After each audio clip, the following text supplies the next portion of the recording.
साधु कृष्ण प्रेम जी द्वारा पूज्य राधा बाबा पर रचित पुस्तक महाभाव दिनमणि श्री राधा बाबा प्रथम खंड के कुछ अंश। गोरखपुर आगमन एवं पूज्य भाई जी हनुमान प्रसाद जी पोद्दार से प्रथम भेंट। श्री सेठ जी जय दयाल जी गोयंतका से निर्धारित कार्यक्रमानुसार राधा बाबा 2 रात और 1 दिन की रेल यात्रा करके गोरखपुर रेलवे स्टेशन पर उतरे। यात्रा में भिक्षा का तो प्रश्न ही नहीं था, अतः वे निराहार ही थे। वे भिक्षा की याचना तो करते नहीं थे, प्रारब्धानुसार स्वतः ही कोई आग्रह करता तो भिक्षा किया करते थे। आहार के अभाव में उनके शरीर में पर्याप्त शिथिलता थी। स्टेशन से बाहर आकर पूज्य गुरुदेव ने गीता प्रेस का मार्ग पूछा और स्टेशन से दूरी भी पूछी। लगभग 3 मील की दूरी की बात सुनकर राधा बाबा एक बार तो स्तब्ध रह गए। वे अर्थ का स्पर्श नहीं करते थे और न ही किसी जानदार सवारी पर चढ़ते ही थे। अशक्तता की अनुभूति पर्याप्त थी, परंतु दूसरा कोई उपाय भी नहीं था। वे थोड़ी दूर चलते फिर थककर बैठ जाते। इस प्रकार 9-10 बार ठहरते बैठते उठते हुए 3 मील की दूरी उन्होंने 2.5-3 घंटे में तय की। पंडित श्री लादूराम जी उन्हें गीता प्रेस के द्वार पर मिले। उनसे श्री सेठ जी गोयंतका जी के बारे में पूछने पर पता चला कि वे अभी तक आए हैं नहीं। संभव है 1-2 दिवस में आवे। उन्होंने शर्मा जी से हनुमान प्रसाद जी पोद्दार के बारे में पूछ लिया। उनकी स्मृति उन्हें सहसा ही हो आई थी। श्री शर्मा जी ने कहा, वे हैं तो सही, परंतु वे रहते हैं गीता वाटिका में, जो यहाँ से लगभग 3 मील दूर है। अभी तक तो राधा बाबा खड़े खड़े बात कर रहे थे, परंतु पुनः 3 मील की बात सुनते ही वे हताश होकर वहीं भूमि पर बैठ गए।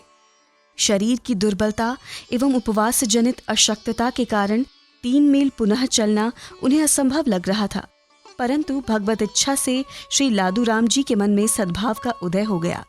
उन्होंने गुरुदेव से कहा, मैं आपको इक्का कर देता हूँ, उस पर चढ़कर आप गीता वाटिका चले जाइए। नियमतः जानदार सवारी पर गुरुदेव बैठते नहीं थे, परंतु यहाँ तो सर्वथा ही विवशता की स्थिति थी। इक्के का भाड़ा श्री शर्मा जी ने दे दिया था। इक्का गीता प्रेस से गीता वाटिका आया। प्रवेश द्वार पर राधा बाबा उतर पड़े। उस समय गीता वाटिका लघु वन स्थल ही था। बिजली का प्रकाश था नहीं। रात के समय मात्र लालटेन के प्रकाश से काम चलाया जाता था। चारों ओर आम और अमरूद के बड़े बड़े बाग एवं खेत थे। क्षेत्र इतना निर्जन था कि लोग दिन में आते ही डरते थे। गीता वाटिका अपने आप में एक ऋषि उपवन था।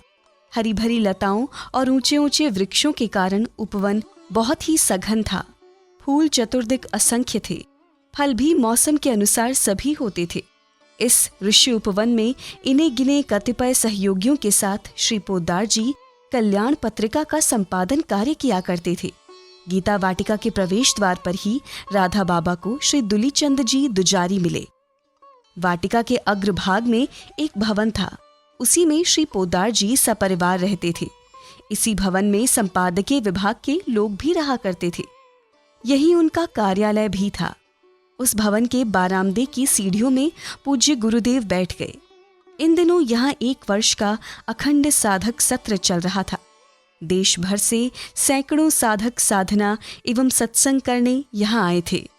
वहाँ अखंड भगवन नाम संकीर्तन भी चल रहा था। साथ ही श्री शांतनु बिहारी द्विवेदी, श्री अखंडानंद सरस्वती द्वारा श्रीमद् भागवत कथा भी चल रही थी। जिस समय राधा बाबा वहां पहुंचे, संकीर्तन पांडाल में श्री पोद्दार जी स्वयं एक अंडी ओढ़े हुए हाथ से ताली बजा बजा कर कीर्तन कर रहे थे।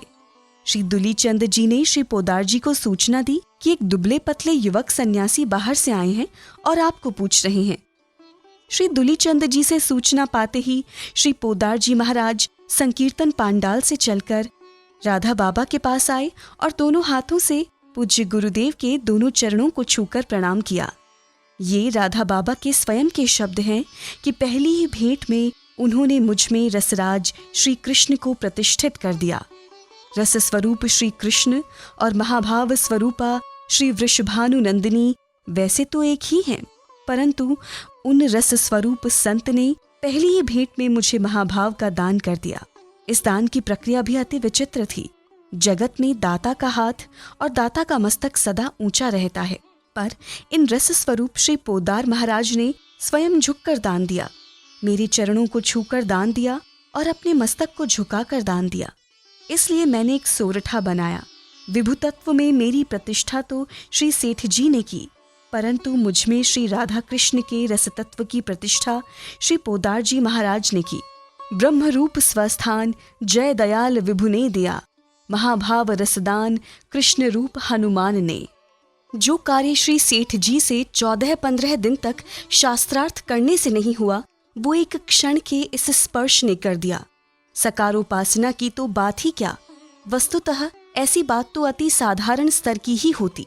सकारोपासना की अंतरंगतम हृदय वस्तु उस स्पर्श के द्वारा श्री पोदार जी महाराज ने मुझे प्रदान कर दी।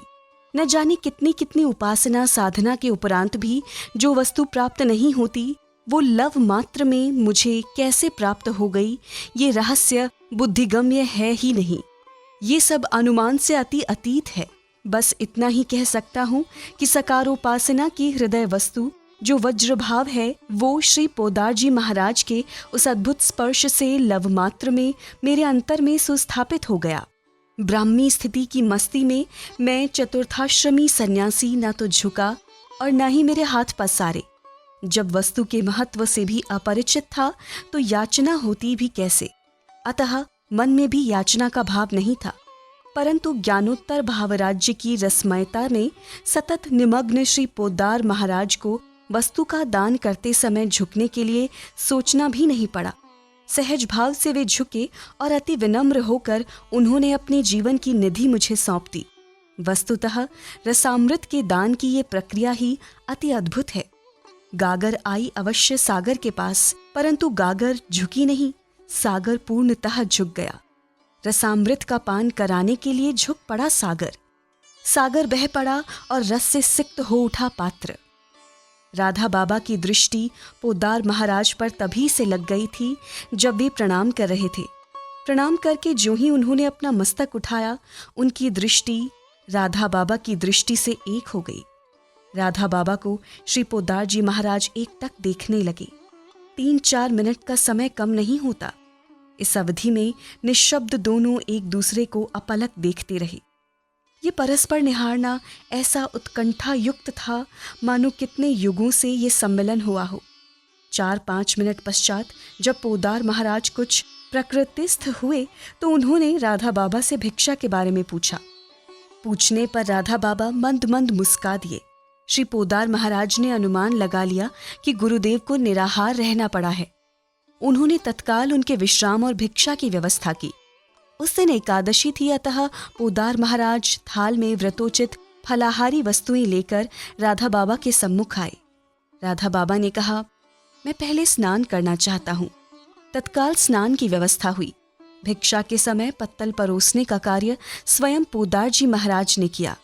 इसी प्रकार कुटिया में पूज्य गुरुदेव के लिए पुआल का गद्दा भी श्री पोदार जी ने स्वयं ही बिछाया। राधा बाबा स्वयं देख रहे थे कि श्री पोदार जी महाराज में संत सेवा का कैसा भाव और चाव है। अतिथि सत्कार की इस क्रिया ने उन्हें विस्मय से भर दिया था। वे सोच रहे थे कि क्या ऐसे सेवाभावी शील संपन्न मानव इस भूतल में आज भी हैं।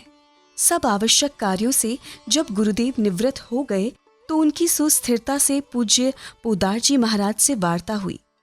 राधा बाबा ने संक्षेप में बतलाया कि किस प्रकार रांची में श्री सेठ जी से श्रीमद् भगवत गीता की टीका लिखने की बात उठी और फिर गोरखपुर आने का कार्यक्रम बना। सारे विवरण को सुनकर श्री पोदार जी महाराज ने कहा, स्वामी जी, मुझे तो आज ही वाराणसी जाना पड़ रहा है। वहाँ एक स्वजन मरणासन्न स्थिति में है। वाराणसी जाना आवश्यक है। 3-4 दिन में मैं अवश्य लौट आऊंगा। तब तक आप यहीं विराजित रहें, आपको कुछ भी कष्ट नहीं होगा। मेरी व्यक्ति आपकी भली प्रकार संभाल करेंगे। राधा बाबा ने उत्तर दिया, आप मेरी ओर से निश्चिंत हो जाएं। आप चिंता रहित होकर वाराणसी यात्रा करें, मैं यहीं पर रहूंगा। श्री पोदार जी महाराज उसी रात्रि में वाराणसी चले गए। राधा बाबा ने रात्रि में गहरी निद्रा ली। ट्रेन की लंबी यात्रा में वे ठीक प्रकार से सो नहीं पाए थे। श्री पोदार जी महाराज 2-3 दिवस में ही लौटकर आने वाले थे, परंतु वे संयोगवश लौटकर आए प्रतिपदा तिथि के दिन। पूज्य गुरुदेव गोरखपुर आने के पश्चात आमूल परिवर्तित हो गए। राधा बाबा की स्थिति के संबंध में पूज्य श्री पोद्दार जी महाराज के शब्दों में यहाँ उनकी स्वयं की वाणी उद्धृत की जा रही है। बदलते बदलते वे रस तत्व में प्रवेश करके व्रज रस के उपासक बन गए। दो भिन्न अवस्थाएं होती है। रस तत्व वाले अद्वैत के विरोधी होते हैं और अद्वैत तत्व वाले रस तत्व को अज्ञान की भूमिका में मानते हैं। अद्वैत मतावलंबी संप्रदाय में कुछ ऐसे भी हैं जो भगवान को भी माया की वस्तु मानते हैं और कहते हैं कि ईश्वर मायोपाधिक है। वे जीव को अविद्योपाधिक कहते हैं और ईश्वर को मायोपाधिक कहते हैं। अविद्या और माया का निरसन हुआ कि न जीव है और न ही ईश्वर है। वे ईश्वर की सत्ता को तत्वतः स्वीकार नहीं करते। बस साधन काल में ईश्वर का उपयोग करना चाहिए, इतनी ही उनकी ईश्वर संबंधी महत्व बुद्धि होती है। ईश्वर का स्तवन पूजन मात्र अंतःकरण की शुद्धि के लिए प्रयोजनीय है, यही उनकी धारणा होती है। परंतु उपास्य ईश्वर कोई तत्व की वस्तु है, ये वे नहीं मानते। ईश्वर मात्र साधन की ही वस्तु है, तत्वतः सत्य नहीं है। इसी तरह से रस तत्व के लोग भी अद्वैत तत्व का मखौल उड़ाया करते हैं और इसे जड़ आकाश की भांति शून्य कहकर उपहास करते हैं। ये उपहास कुछ तो उनका विनोद, कुछ शास्त्रार्थ के लिए हट एवं कुछ दुराग्रह होता है और कुछ तो अज्ञान ही होता है जिसका निरसन आवश्यक है। ये कुछ सिद्धांत की बातें हैं। अद्वैत तत्व में स्वामी जी की निष्ठा होते हुए भी रस तत्व में इनका प्रवेश हुआ और वह प्रवेश उत्तरोत्तर बढ़ता ही गया। जो इनके अंतरंग जीवन में संपर्क में आए उनको मालूम है कि महाभाव की जो अगले स्तर की चीज है, जिसकी रूपरेखा शायद गोस्वामी प्रभृति रस मर्मज्ञों तक ने भी नहीं खींची, वैसी चीज इनमें व्यक्त हुई, इनके अनुभव में आई है। इनका जीवन रस समुद्र में निमज्जन है।